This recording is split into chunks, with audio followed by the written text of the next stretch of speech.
أشهد أن لا إله إلا الله.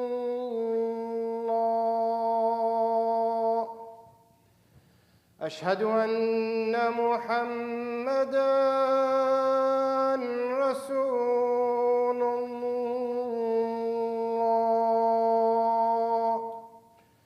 أشهد أن محمدًا رسول الله.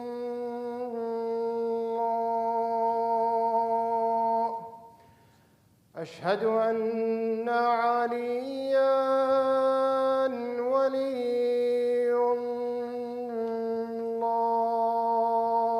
الله. أشهد أن عليا وأولاده المعصومين بالحق حجج الله.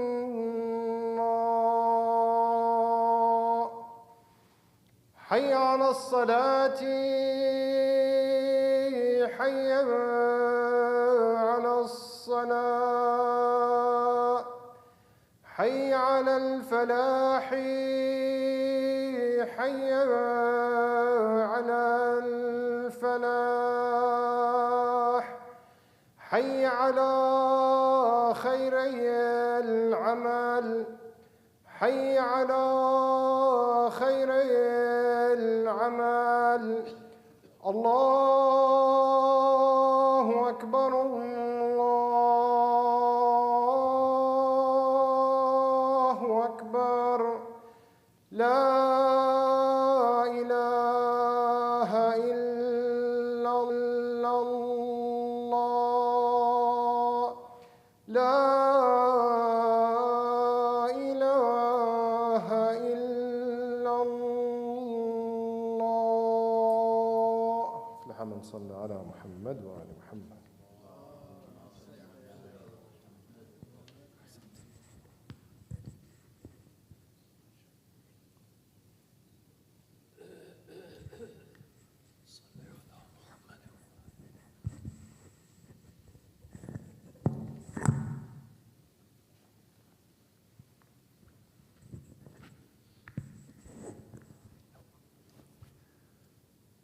أعوذ بالله من الشيطان الرجيم. بسم الله الرحمن الرحيم. الحمد لله رب العالمين بارئ الخلائق أجمعين، والصلاة والسلام على سيدنا ونبينا أبي القاسم محمد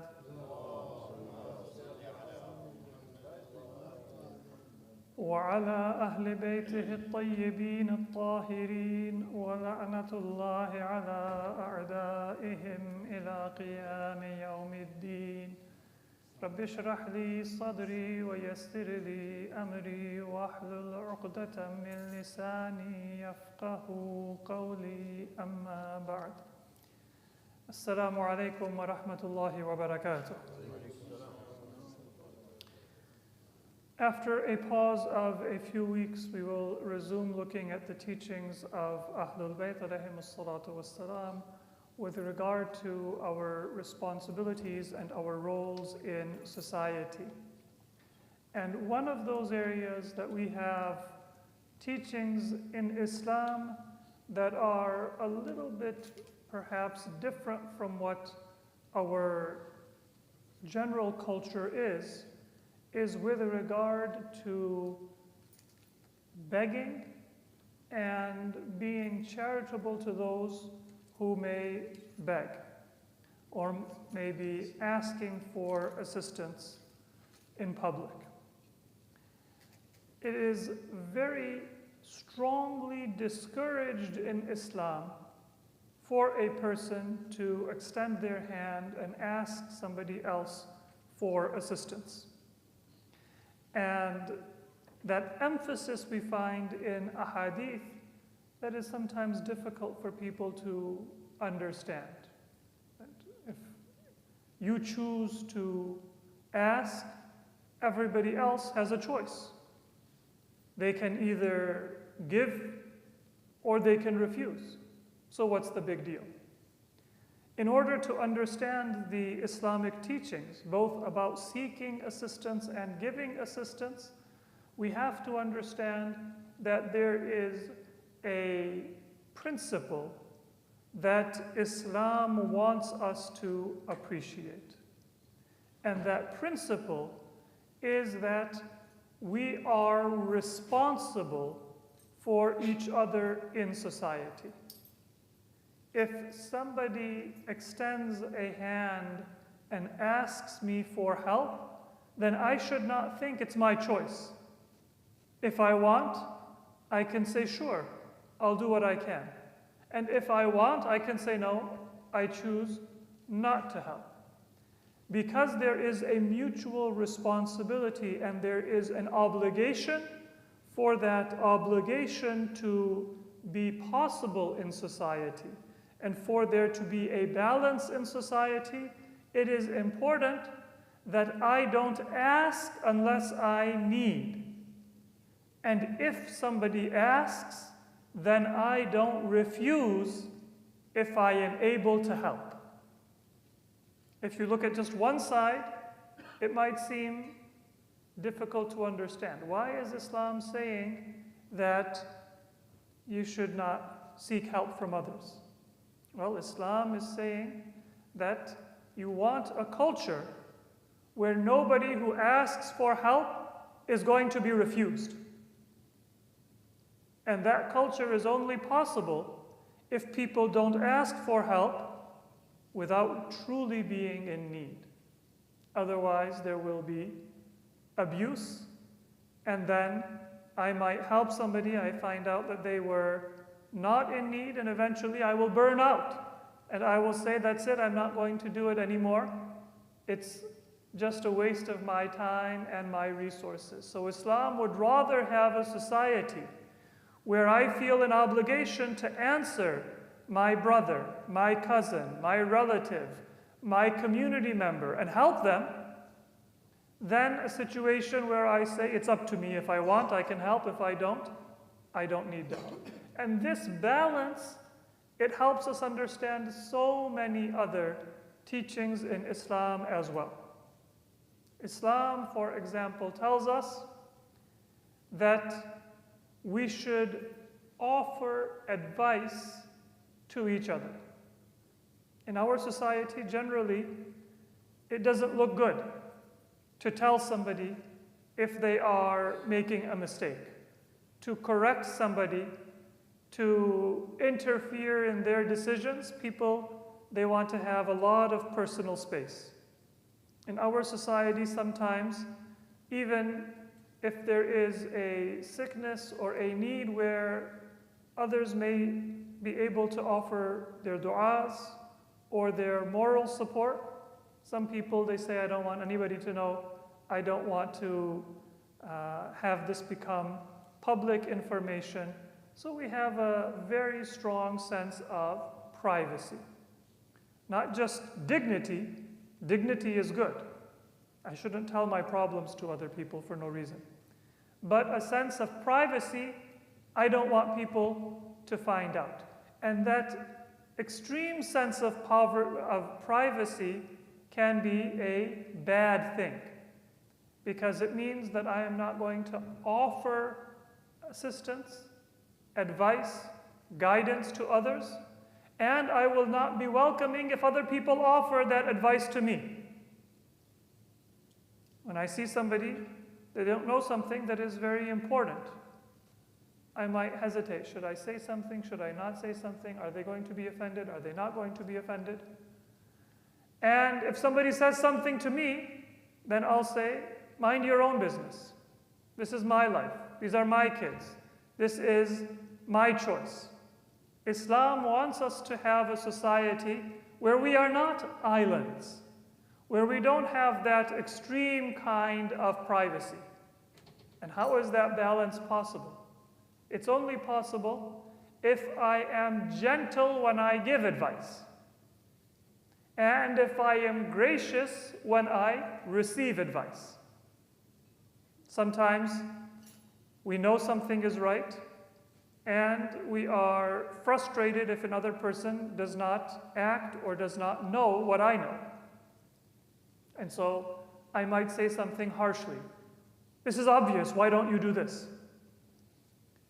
But that creates an equal response in the recipient of my advice. They might become sensitive. Or sometimes somebody gives me advice and it is a little bit harsh, especially if they are older, especially if they are perhaps from a different culture. Sometimes they might not have the same cultural sensitivities, or maybe their language skills are not perfect and not fluent. So they give me advice and it comes out a little bit harsher, a little bit more blunt or direct than I am comfortable with. And so I say, mind your own business. Well, if we want that balance in Islam, then it has to come from both sides.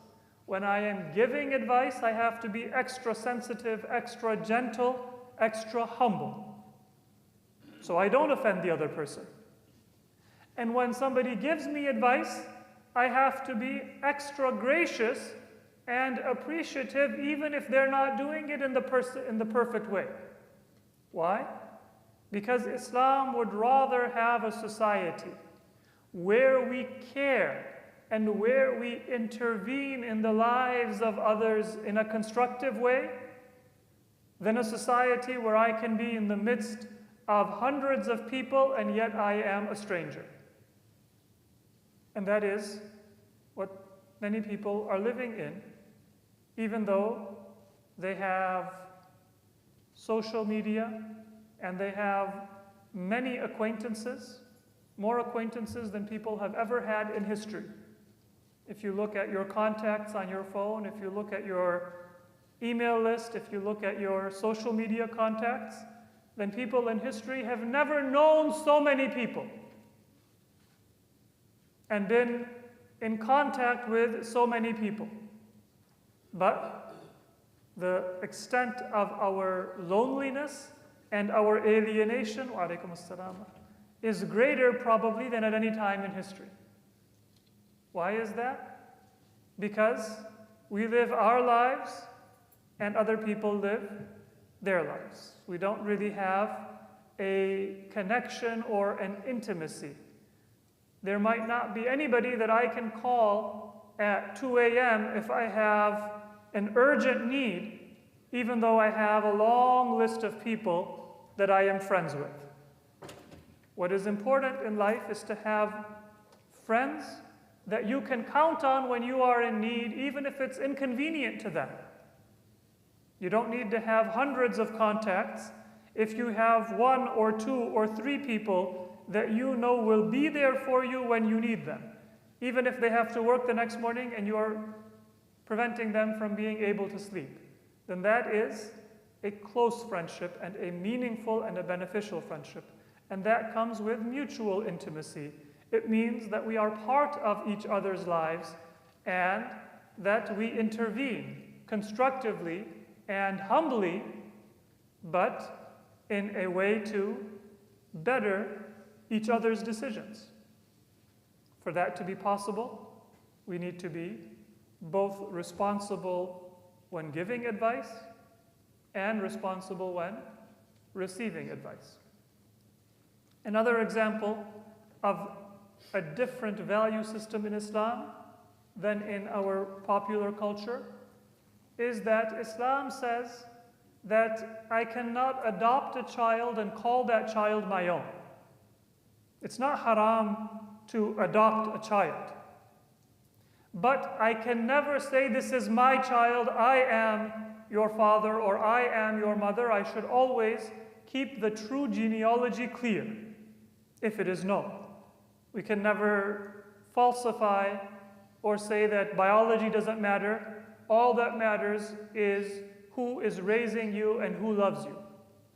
Yes, if you have relationship of mutual love with somebody who is not a relative, that is very valuable. But it is not at the price of the biological relationship.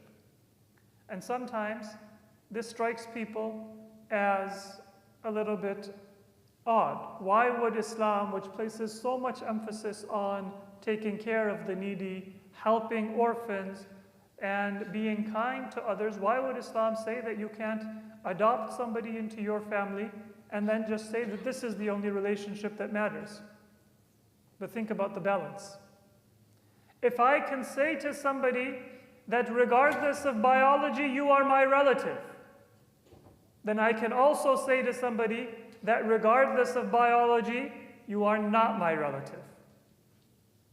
A society that allows me to own somebody and create a real relationship outside of our biological relationship will also allow me to disown somebody, because they are two sides of the same coin.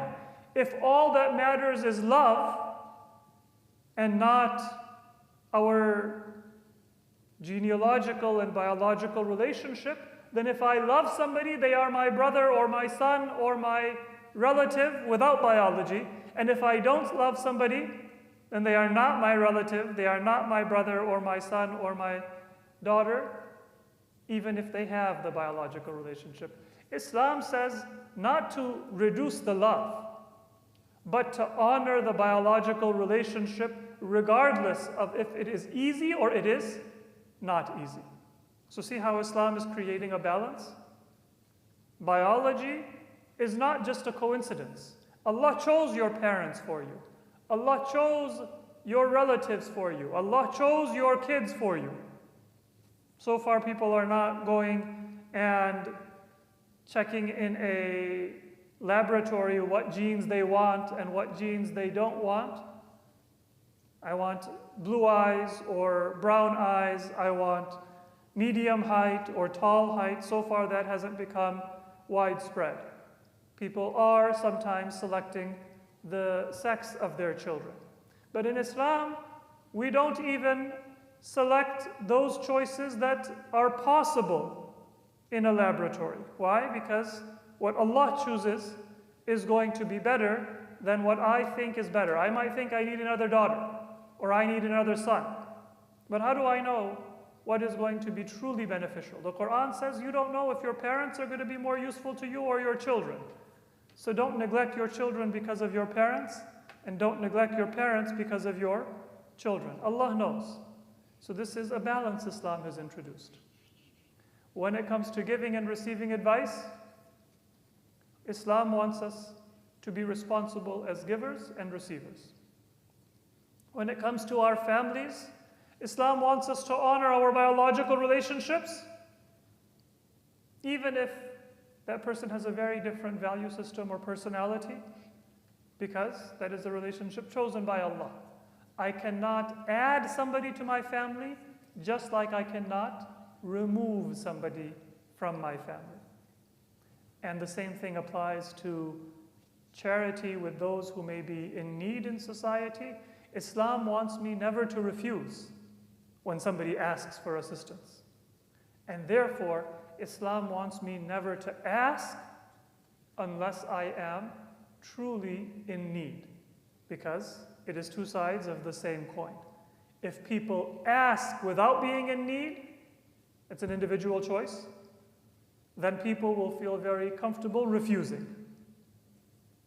And if people only ask when they are truly in need, then a culture of never refusing assistance will also be possible. Sallu ala Muhammad wa ala Muhammad.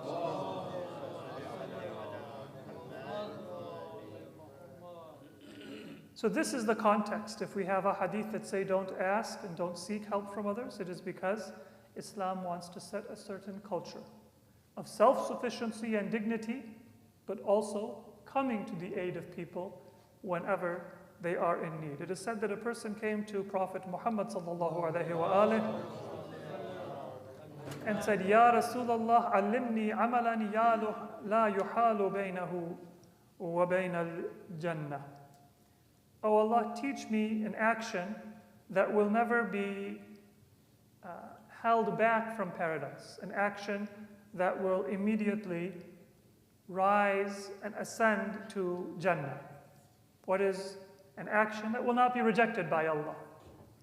And the Prophet said, La taghdab wa la tas'al an-nasa shay'a. Don't ever lose your temper and don't ever ask people for something. Don't be quick to say, can you help me? Or I need this. Have a sense of dignity and only ask for assistance as a last resort. In another hadith, it is said from Prophet Muhammad Mustafa sallallahu alayhi wa alihi, Inna Allah yuhibbul hayy al-muta'affif wa yubghidul badi as-sa'il al-mulhif. Allah loves a person who is modest and does not ask other people for assistance. You know, some people, they're very quick to say, oh, why don't you pay for lunch? I'll pay you back later. Can I borrow $20? Can I get this from you? Maybe they have it, but they're just very quick to have other people share with them. So this is against haya, against being modest. Allah loves a person who is hayy and muta'affif, does not ask excessively, and Allah does not like a person who is al-badi as-sa'il al-mulhif, a person who has a loose tongue and is very quick to ask for assistance. So many ahadith tell us, be hesitant and only ask as a last resort. But that doesn't mean that you isolate yourself from people. In a very beautiful hadith, our first Imam, Amir al-Mu'mineen, Ali ibn Abi Talib alayhi salam, is reported to have said, لِيَجْتَمِعْ فِي قَلْبِكَ الْإِفْتِقَارُ إِلَى النَّاسِ وَالْإِسْتِغْنَاءُ عَنْهُمْ. Let there come together in your heart both a need towards people, iftiqar, meaning a neediness, and also istighna, which is a lack of need. Be simultaneously needy and free of need from other people. They should come together. افتقارك إليهم في لين كلامك وحسن بشرك. Your neediness is in the way that you talk to people. Talk to people in a very gentle tone. Speak to people with a smiling face. Bishr is to be very open and friendly and very good in your manner when you interact with people. That good akhlaq is called bishr. Now this is the attribute of somebody who is extroverted and often somebody who is in need of other people. We say somebody is solicitous when they want to make you happy and want to make you comfortable, maybe because they want to sell you something. You'll never have a better friend than a salesperson when they're trying to get you to bite. So you should have a neediness towards people, not to get something, but to establish that connection. Imam Ali says, your neediness towards people should be on the basis of good akhlaq, gentle demeanor, a good way of speaking and interacting with people. وَيَكُونُ اسْتِغْنَاؤُكَ عَنْهُمْ فِي نَزَاهَةِ عِرْضِكَ وَبَقَاءِ عِزِّكَ. But then you should also be free of need. And that is that when you are close, sometimes when I'm close to somebody, then I don't think twice about asking for favors and putting them in hardship or in difficulty. The Imam says that you should have nazahatul ird وَبَقَاءُ الْعِزِّ. Keep your dignity and your honor, and don't ask for favors. So you should be needy, meaning you should be connected with people, and gentle and kind. But you should be free of need in the sense that you shouldn't become a burden or somebody who does not have any sense of grace and propriety when dealing with other people. There is a companion of our sixth Imam by the name of Mufaddal ibn Qais. He came to Imam Ja'far Sadiq alayhi salatu wassalam, and he says that ذكرت له بعض حالي. I told the Imam a little bit about my hardships and my difficulties.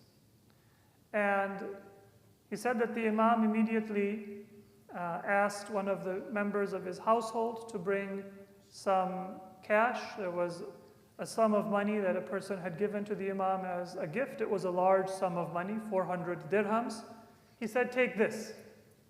That companion said that, oh Imam, I didn't come to you to seek financial help. I came to you for your du'as. And the Imam says, I will pray for you. But be careful how you speak of what you are going through so that you don't bring your own dignity down. Even if I'm talking to a friend, even if I'm talking to somebody that is close to me, even if I'm talking to somebody that I want to ask for their prayers, I should not do so in a way that brings down my own dignity. Not necessarily because the other person is going to think less of me. The Imam is ma'asum. He knows maybe my own inner state better than I do.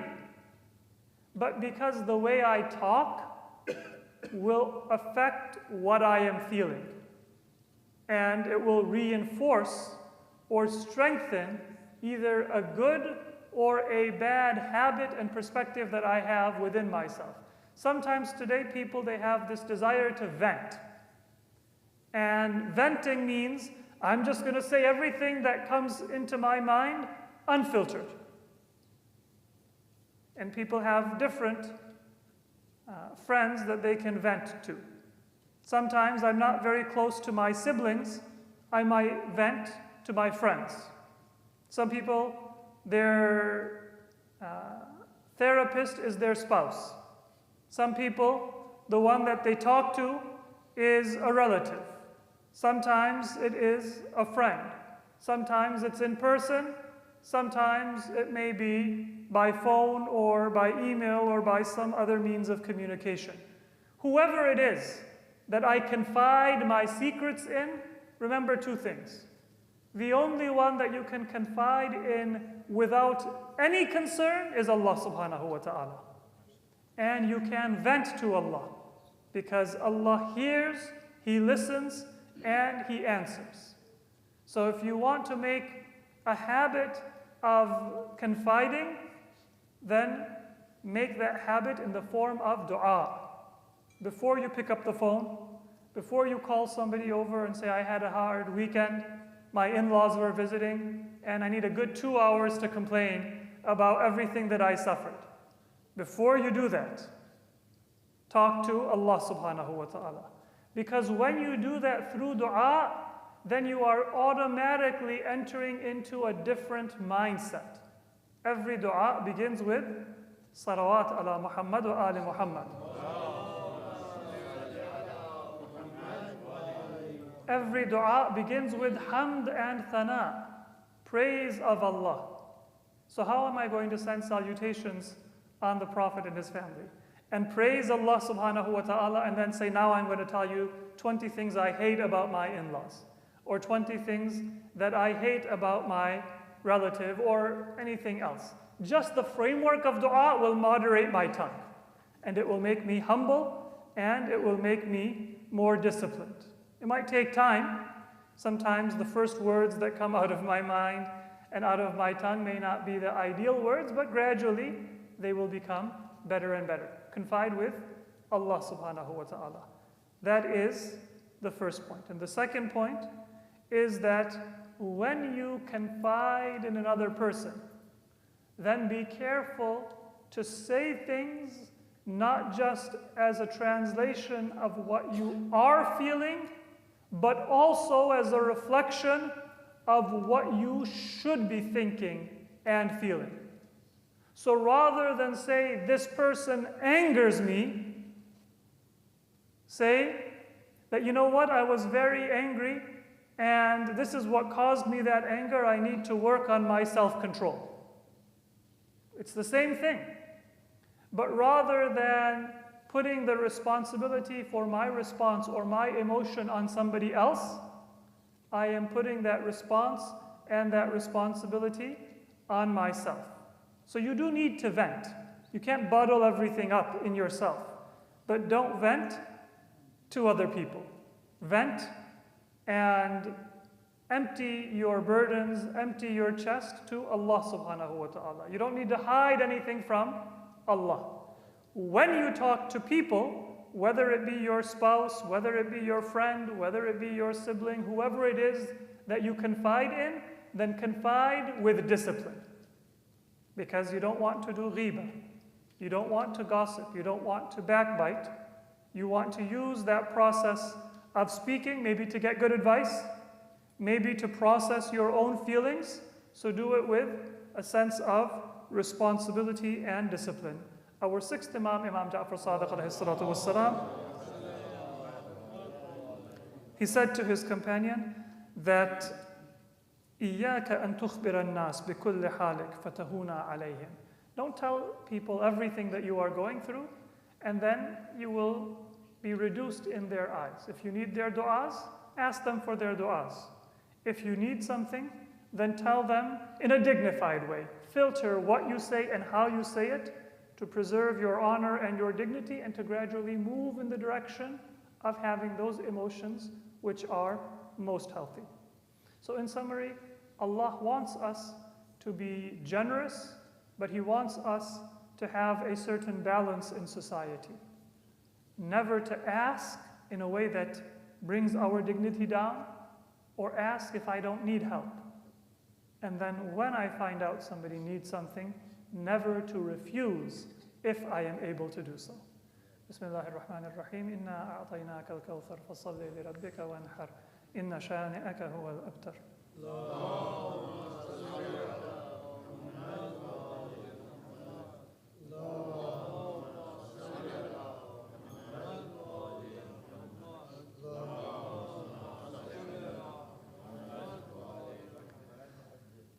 بسم الله الرحمن الرحيم الحمد لله رب العالمين والصلاة والسلام على سيدنا ونبينا أبي القاسم محمد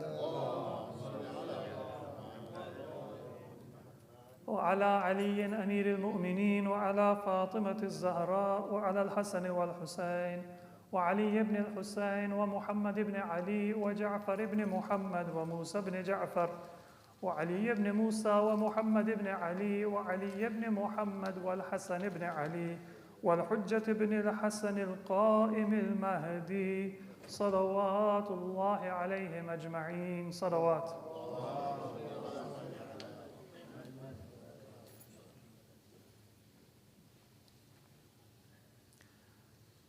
I praise Allah for His bounties, and I ask Allah subhanahu wa ta'ala for His forgiveness and mercy for myself and for all of us present. May Allah subhanahu wa ta'ala guide us and bless us so that when we live our lives and we leave this world, we don't leave empty-handed. Just one hadith from our Prophet Muhammad sallallahu alayhi wa alihi. This hadith should be familiar to many of us. It is a reminder that the capital that we will take in the hereafter is limited to what we do in this world. But there are three exceptions. إِذَا مَاتَ الْإِنسَانِ انْقَطَعَ عَمَلُهُ إِلَّا مِنْ ثَلَاثٍ. There's three things that allow you to continue living even after you die. Living in the sense that your good deeds will continue to accrue and grow. عِلْمٍ يُنْتَفَعُ بِهِ. If there is knowledge that you can teach or you can spread, then the person who learns from me, if I teach somebody how to read Quran, if I teach somebody something good, the benefit they get, even if I am dead, that will continue to be written for my benefit. أو صدقة تجري له. Or if I give sadaqah, if I endow a good cause, if I help somebody when they are sick and they become healthy and then they do good deeds in their life, if I contribute to a school or a masjid or another worthy project, so long as that is there and benefiting people, even if I am not alive, I am receiving good deeds.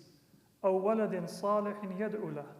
Or if you have children that you raise to be pious and then they pray for you.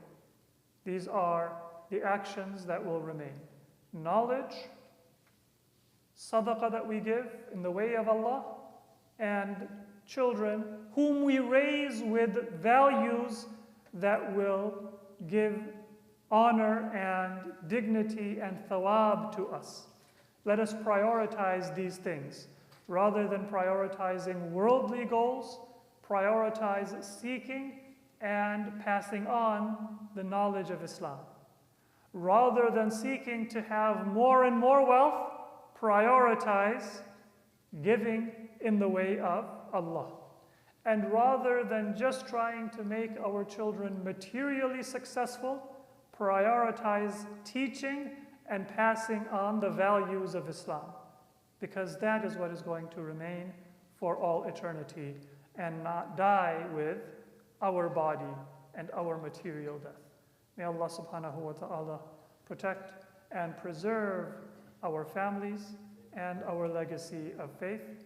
And we pray to Allah to hasten the appearance of our Imam and the awaited savior of all of humanity, Hujjat ibn al-Hassan al-Askari.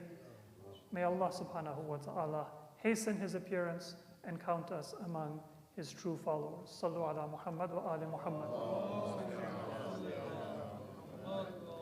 Inna Allah ya'muru bil adli wal ihsani wa ita'i dhil qurba wa yanha 'anil fahsha'i wal munkari wal baghi ya'idhukum la'allakum tadhakkarun. Sallu ala Muhammad wa ali Salatul Jumu'ah. Allahu Akbar, Allahu Akbar. Ashhadu an la ilaha illallah. Ashhadu an la ilaha illallah. Ashhadu anna Muhammadan Rasulullah sallallahu alaihi wasallam.